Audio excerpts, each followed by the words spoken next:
Kali ini Budi akan membahas tentang proses dan siklus menstruasi.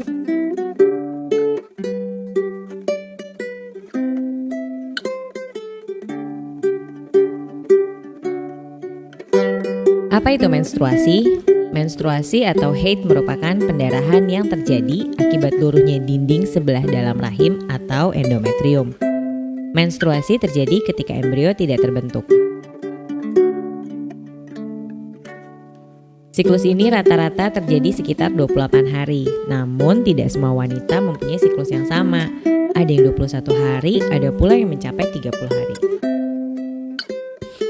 Siklus menstruasi dikendalikan hormon-hormon reproduksi yang dihasilkan oleh hipotalamus, hipofisis, dan ovarium.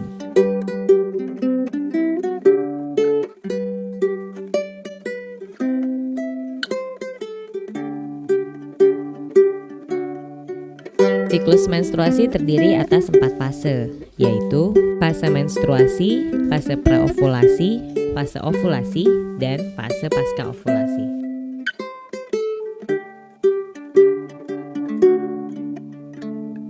Fase menstruasi.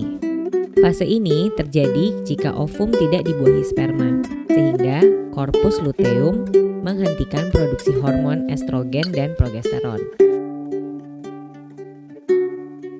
Turunnya kadar estrogen dan progesteron menyebabkan lepasnya ovum dari endometrium yang disertai robek dan luruhnya endometrium, sehingga terjadi pendarahan.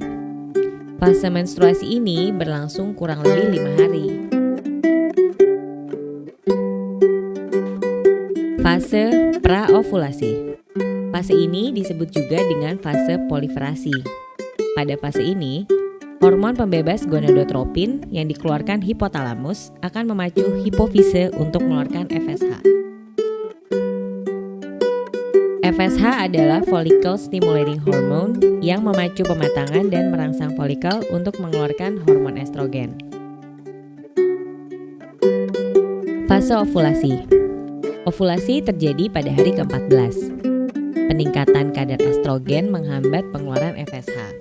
Kemudian, hipofise mengeluarkan LH atau luteinizing hormone. Peningkatan kadar LH merangsang pelepasan sel telur yang telah matang dari folikel di dalam ovarium. Peristiwa ini disebut ovulasi.